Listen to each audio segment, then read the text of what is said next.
Hello everyone, welcome to my YouTube channel. Drama के third part में हम देखते हैं कि निंग की रिकमेंडेशन से डायरेक्टर ही जू को अपनी आर्ट गैलरी में हायर कर लेती है, उसे जॉब देकर। एक्चुअली में डायरेक्टर ही वेक्विंग की मॉम होती है। अचानक से जू को मिंगचेंग के बर्थडे का याद आता है, तो वो कहती है कि मैं उसे क्या गिफ्ट दूँ। फिर क्यों उसे कहती है कि मिंगचेंग को क्या चाहिए ये पता करने में मैं तुम्हारी हेल्प करूंगी। फिर वो मिंगचेंग के पास जाके पूछती है कि तुम्हें बर्थडे गिफ्ट में क्या चाहिए। तो मिंगचेंग पहले तो बहुत एक्सपेंसिव चीजें बोल रहा था, बट कोई अपनी तरफ से कोई गिफ्ट सजेस्ट करती है तो मिंगचेंग उसकी हाँ में हाँ मिला देता है। अगले दिन जू का आर्ट गैलरी में पहला दिन होता है जॉब का, तो उसे वेक्विंग वहाँ पे मिल जाता है। उसे देखकर जू कहती है कि तुम यहाँ क्या कर रहे हो। तो वेक्विंग कहता है कि मैं तो डायरेक्टर ही से मिलने आया हूँ, इनडायरेक्टली ही सही मैं इस आर्ट गैलरी का ऑनर भी हूँ। तो जू को पता चल जाता है कि डायरेक्टर ही वेक्विंग की मॉम है। जब वो इस बारे में बात करते होते तो जू को असिस्टेंट से पता चलता है कि वेक्विंग के अपनी मॉम के साथ रिलेशंस अच्छे नहीं है। वेक्विंग डायरेक्टर ही को बोलता है कि आपको प्रोफेशनल आर्टिस्ट हायर करने चाहिए जिससे कि उनकी पेंटिंग्स बेच के हमें प्रॉफिट ज़्यादा हो। अगर ऐसा ही चलता रहा तो हमें ये आर्ट गैलरी डिसमिस करनी पड़ेगी।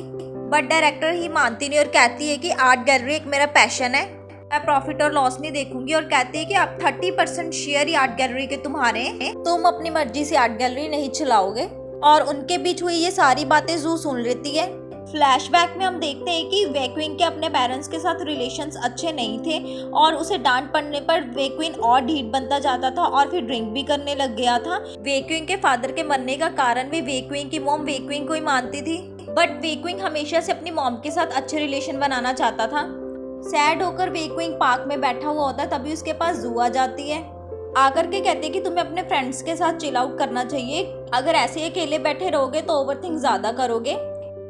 नेक्स्ट सीन में अंकल फीफी के साथ फ्लर्ट करते और उसे बहुत महंगी महंगी चीजें भी देते।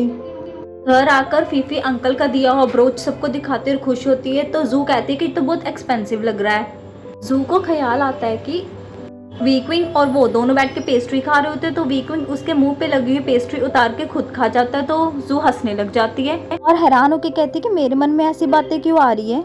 फीफी जब चॉकलेट खा रही होती है तो निंग आधी चॉकलेट उसके मुंह से ही खा जाता है, जिससे कि उनकी किस हो जाती है। और ये सीन देख के जू और क्यू तो दोनों ही हैरान हो जाती है। तब फीफी बात पलट देती है और जू को पूछती है कि तुम्हारे और वेक्विंग में रिलेशन कैसा है। जू कहती है कि अब हम फ्रेंड्स बन रहे हैं, बट च्यू से सावधान रहने के लिए बोलती है। वेक्विंग के बोलने पर असिस्टेंट फीफी से पता लगाता है कि मिंगचेंग का बर्थडे आ रहा है और जू उसके बर्थडे के लिए तैयारियां कर रही है। तो वेक्विंग असिस्टेंट को कहता है कि जाकर पता करो मिंगचेंग को क्या क्या चीजें पसंद है।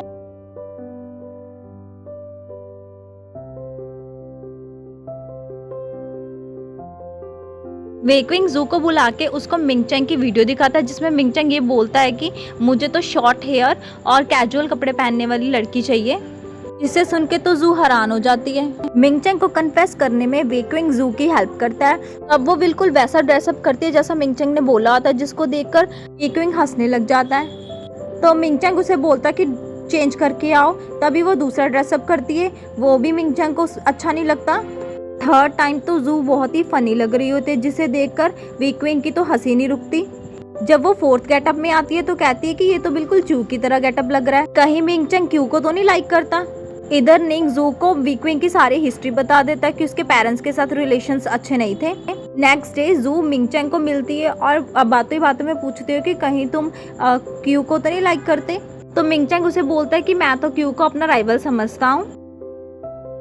हेल्प करते टाइम वेक्विंग जू को कहता है कि तुम मुझे ही मिंगचेंग समझो और अपना कन्फेशन दो। पहले कन्फेशन में तो जू इतना फनी अपना लव एक्सप्रेस करती है कि वेक्विंग तो हंसने लग जाता है और उसे कहता है कि थोड़ा सा फीलिंग लेकर आओ अपनी कन्फेशन में। और फिर वो खुद ही मिंगचेंग की तरह गेटअप करके आ जाता है, जिसे देखकर जू हंसती है तो वो जू की पिटाई हो जाती है।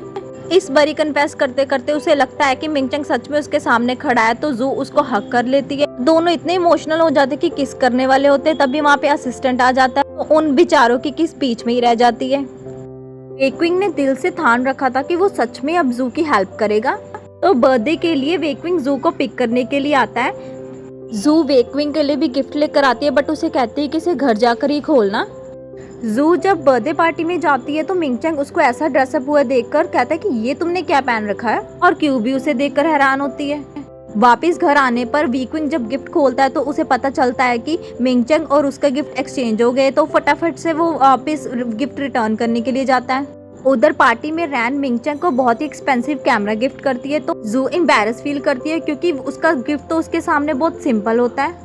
मिंगचंग जब जू का गिफ्ट खोलता है तो उसमें फॉरएवर अलोन वाला मैसेज पढ़ के हैरान हो जाता है। अपनी बर्थडे पार्टी में मिंगचंग जू को इतना इंपॉर्टेंस नहीं देता, तो जू परेशान होकर ड्रिंक करने लग जाती है और मिरर में खड़ी होकर अपने आप को कोसती है। जाते टाइम उसे वीक्विंग मिल जाता है, तो जू उसे घर ले जाने के लिए बोलती है। वीक्विंग जू को अपने घर ले आता है। घर आकर दोनों पूल पे बैठकर बहुत इंजॉय करते हैं और ड्रिंक करते हैं। जू उसे बताती है कि मिंगचंग ने बचपन में उसे स्टडी में हेल्प करी थी, तब से वो उसको लाइक करती है। वीक्विंग कहता है कि ये कैसा लव है। फिर वीक्विंग भी उसे अपनी एलर्जी वाली बात बताता है कि तुम्हें छोड़कर अगर मैं किसी लड़की को टच करता तो मुझे एलर्जी हो जाती है। नशे में जू उसका फेस पकड़ के कहते हैं कि तुम हैंडसम तो हो बट थोड़े से बड़े हो। नशे में दोनों पागलपंती करने लग जाते हैं और जू को पता नहीं चलता वो किस कर देती है वीक्विंग को। पूल में सामान गिरने से जू पूल में चली जाती है, तो उसके पीछे वीक्विंग भी चला जाता है और उसे पकड़कर कहता है कि तुम पागल हो। फिर वीक्विंग उसे किस करने लग जाता है। सुबह जब जू उठती है तो सारा घर देखती है और कहती है कि इतना बड़ा घर किसका हो सकता है। एक्चुअली उसे कल रात का कुछ भी नहीं याद होता, तो वो अपने कपड़े भी चेक करती है। कपड़े चेंज हुए होते हैं। वो हैरान हो जाती है और भागी भागी नीचे जाती है। उधर वीक्विंग अपने बिजनेस की कॉन्फ्रेंस मीटिंग को अटेंड कर रहा होता है। जू आकर के कहती कि तुमने मेरे कपड़े क्यों चेंज करे, तो ये सारी बातें कॉन्फ्रेंस मीटिंग में बैठे हुए मेंबर सुन लेते हैं। वीक्विंग फटाफट से लैपटॉप को बंद कर देता है और जू को कहता है कि तुम्हें पता क्यों नहीं चलता, तुम्हारी ये सारी बात मीटिंग के मेंबर ने सुन ली है। जू बहुत एम्बैरस होती है और कहती है कि ये सब तुम्हारी गलती है। वीक्विंग कहता है कि पहले तुमने शुरू करा था। देन जू कहते हैं कि तुमने मेरे कपड़े कैसे चेंज करे। जू को तंग करने के लिए वो कहता है कि इतने बड़े घर में हम दोनों ही अकेले थे, तो मैंने कर दिए चेंज। ये सुनकर तो जू उसे मारना ही शुरू कर देती है, बट वीक्विंग कहता है कि पहले तुमने ही शुरू करा था। तभी उनको मेड ब्रेकफास्ट के लिए बुलाने आती है, तो वीक्विंग उसे बताता है कि मैंने चेंज नहीं करे थे, मैंने आंटी से बोल के तुम्हारे कपड़े चेंज करवा दिए थे। फिर उसको पकड़ के ब्रेकफास्ट के लिए ले जाता है और फिर उसको बताता है कि कल तुम ही इंसिस्ट कर रही थी मेरे घर पे आने के लिए और तुमने बहुत सारी ड्रिंक कर ली, बट उसे वो किस वाली बात नहीं बताता। इधर मिंगचंग और क्यू दोनों लवर्स बन जाते हैं। कॉलेज के डायरेक्टर जू को कहते हैं कि तुम्हें कॉलेज की फीस भरने की जरूरत नहीं है क्योंकि ह्यूमन कंपनी ने स्कॉलरशिप बढ़ा दी है, और स्कॉलरशिप से बचे हुए पैसे वो जू को दे देते। जू पैसे लेकर बहुत खुश होती है। जू वीक्विंग को कॉल करके उसे थैंक्स बोलती है स्कॉलरशिप बढ़ाने के लिए, बट वीक्विंग कहता है कि तुम डिजर्व करती थी। तभी असिस्टेंट आके वीक्विंग को बताता है कि मार्केट में ये बात फैली है कि ह्यूमन आर्ट गैलरी के शेयर गिर गए हैं, जिससे कि हमारी आर्ट गैलरी एक नेगेटिव पॉइंट पे जा रही है। वीक्विंग ये बात सुन के परेशान हो जाता है क्योंकि ये आर्ट गैलरी उसके फादर की निशानी है, और गुस्से में कहता है कि मैं पर्सनली डायरेक्टर ही से मिलूंगा और उनसे बात करूंगा क्योंकि वो सुशी के साथ मिलकर ये सब कर रही है। वीक्विंग की कंपनी में मिंगचंग जॉब इंटरव्यू के लिए आया होता है और पूरी तैयारी के साथ आया होता है। वो वीक्विंग को अपना रोल मॉडल मानता है क्योंकि जब कंपनी डूब रही थी तो वीक्विंग ने इसे बचाया था। वो वीक्विंग की तरह ही बनना चाहता है। वीक्विंग उसे जॉब में रख लेता है। वीक्विंग अपने फ्रेंड्स को पार्टी देता है क्योंकि उसको जॉब मिल गई थी ह्यूमन कंपनी में, और रैन भी आकर के वहाँ बोलती है कि मैंने भी ह्यूमन कंपनी ज्वाइन करी है और मेरा एडमिनिस्ट्रेटिव डिपार्टमेंट है। ये बात सुन के जू कहती है कि मैं भी ह्यूमन कंपनी में काम करती हूँ। जब उसे रैन डिपार्टमेंट का पूछती है तो जू एम्बैरस होके बोलती है कि मेरा काम तो फ्रंट डेस्क पे, तो सभी हंसने लग जाते हैं और रैन तो कुछ ज्यादा ही हंस रही होती है। जू ने डिसाइड कर लिया था कि वो ज़ूमैन आर्ट गैलरी से रिजाइन कर लेगी। जू को वहाँ पे सुशी मिल जाती है जो कि उसको बताती है कि इन पेंटिंग्स में शनरैन का नाम लिखा होता है। जू हैरान होती है कि कभी मैंने इसको नोटिस क्यों नहीं करा। वीक्विंग को मिलने के लिए सुशी आई होती है जो कि बताती है कि तुम्हारी मॉम ने आर्ट गैलरी के शेयर्स मुझे बेच दिए। वीक्विंग बहुत शौक हो जाता है। जू उनकी सारी बातें चुपके सुन रही होती है तो वीक्विंग उसे बाहर आने को बोलता है। जाते टाइम सुशी वीक्विंग के कान में कुछ बोलती है और उसके कान को टच कर देती है। इसे देखकर जू को जेलस होती है। जब वो वीक्विंग की एलर्जी को टच करने लगती है तो जू उसका हाथ पीछे हटा देते है और उससे ज्यादा बात नहीं करता और वहाँ से चला जाता है। घर आने पर जू उस पेंटिंग्स में से शनरैन का नाम नोटिस करती है और निंग को इस बारे में पूछती है तो निंग कहता है कि मैं तो शनरैन की पेंटिंग्स को कॉपी करता हूँ। नेक्स्ट डे जू और रैन दोनों का ह्यूमन कंपनी में पहला दिन होता है और दोनों ही एक दूसरे को घूर घूर के देख रही होती हैं। जू वेलकम करने के लिए प्रैक्टिस कर रही होती है तो कॉल उठाकर कहती है कि तो बहुत इजी काम है। अचानक से वीक्विंग वहाँ पे आ जाता है तो जू कहती है कि तुम यहाँ पे क्या कर रहे हो। वीक्विंग कहता है कि ये कंपनी मेरी है। तब मैनेजर आके कहता है कि सर आप मेरे को बता देते खुद आपका वेलकम करने आता, और जू को सारा एरिया सैनिटाइज करने को बोलता है। वीक्विंग कहता है कि इसकी कोई जरूरत नहीं है। जू जब कॉफी सर्व करने जाती है वेक्विंग को तो वेक्विंग उसे रोक के बोलता है कि तुम्हारा काम सिर्फ रिसेप्शनिस्ट पे खड़े होकर वेलकम करना नहीं है, मेरे को कॉफी बना के भी दो। तो जू उसे कॉफी बना कर देती है तो वेक्विंग उसे बोलता है कि कंपनी में तुम मुझे चेयरमैन करके बुलाओगी, और फर्स्ट रूल ये है कि तुम अपने बॉस की रिस्पेक्ट करोगी और मेरा नाम लेकर नहीं मुझे बुलाओगी। जू मान जाती है तो वेक्विंग पीछे से हंस रहा होता है उसकी सिचुएशन देखकर। उसके बाद वेक्विंग मिंगचेंग को बुलाता है और उसे अकाउंट चेक करने के लिए बोलता है, और ये सारी बातें छुपकर जू सुन रही होती है। जैसे ही वेक्विंग बाहर आता है तो जू से टकरा जाता है, जानबूझकर उसको कहता है कि सॉरी मैंने देखा नहीं। जू बेचारी तो शर्म के मारे बस पूछो ही मत। वेक्विंग जू को इन्वेस्टमेंट डिपार्टमेंट से निकालकर अपने पर्सनल असिस्टेंट बना लेता है और उसे कहता है कि अपना सामान पैक करके मेरे ऑफिस में आ जाओ। और जू को ये सब सुनकर गुस्सा आ जाता है, पर अनफॉर्चुनेटली वो बेचारी कुछ कर नहीं सकती क्योंकि अब वो उसका बॉस है। सेक्रेटरी आके वेक्विंग को बोलता है कि क्या आप श्योर हो जू को पर्सनल असिस्टेंट बनाने में, क्योंकि वो एक फ्रेशर है। तो वेक्विंग कहता है कि हमारे रिलेशनशिप को बढ़ाने के लिए मुझे उसको अपने पास रखना पड़ेगा, और मैंने रैन को भी पर्सनल असिस्टेंट बना दिया क्योंकि जू एक कॉम्पिटिटिव नेचर की है तो वो रैन को देखकर जल्दी से जल्दी सीख जाएगी। इसके बाद सेक्रेटरी जाके जू को कहता है कि चेयरमैन ने आपको ऑफिस में बुलाया। जैसे ही जू ऑफिस में जाती है तो वेक्विंग कहता है कि आज से तुम मेरी पर्सनल असिस्टेंट हो और तुम्हारे साथ साथ रैन भी मेरी पर्सनल असिस्टेंट होगी। जू को इंग्लिश में बात करने में प्रॉब्लम आ रही होती है तो रैन आकर उसकी हेल्प करती है और कॉल को अटेंड करती है। जब कुछ डॉक्यूमेंट साइन करवाने के लिए रैन वेक्विंग के ऑफिस जाती है, वेक्विंग उसे कहता है कि जू क्यों नहीं आई, जू को भेजना था। रैन उसे कहते हैं कि मुझे नहीं लगता जू इस जॉब के लिए सूटेबल है। तो वेक्विंग कहता है कि तुम चाहते हो मैं इसे जॉब से फायर कर दूं। रैन बोलती है कि वो बस टाइम वेस्ट कर रही है। वेक्विंग कहता है कि तुम में इतना करेज कहाँ से आ गया मेरी चॉइस पे शक करने का, तुम अपना काम अच्छे से परफॉर्म करो और आगे से जब फाइल्स देने आओगी तो जू को ही भेजना, तुम मत आना। उधर फीफी का भी ड्रेस कंपटीशन चल रहा होता है। मिंगचेंग अकाउंट्स को चेक करने के लिए च्यू की हेल्प लेता है। वेक्विंग जब अपनी मॉम से बात करने जाता है तो वो ढंग से उनसे बात नहीं करती और वहाँ से चली जाती है। उस रात वेक्विंग को फिर से खून दिखता है सपने में और वो जग जाता है अपनी नींद से। मिंगचेंग वेक्विंग को कहता है कि जो भी है बहुत शातिर है क्योंकि मुझे तो अकाउंट्स में कोई घपला दिखा नहीं। रात भर जू सो नहीं पाती क्योंकि मिंगचेंग उसके घर आया हुआ था अकाउंट्स करने के लिए, तो ऑफिस में ही वो सो जाती है। सेक्रेटरी आकर के वेक्विंग को कंपनी के लॉन्च किए हुए ज्वेलरी दिखाता है। वेक्विंग देख करके कहता है कि वाकई शनरैन ने तो बहुत अमेजिंग डिजाइन बनाया है।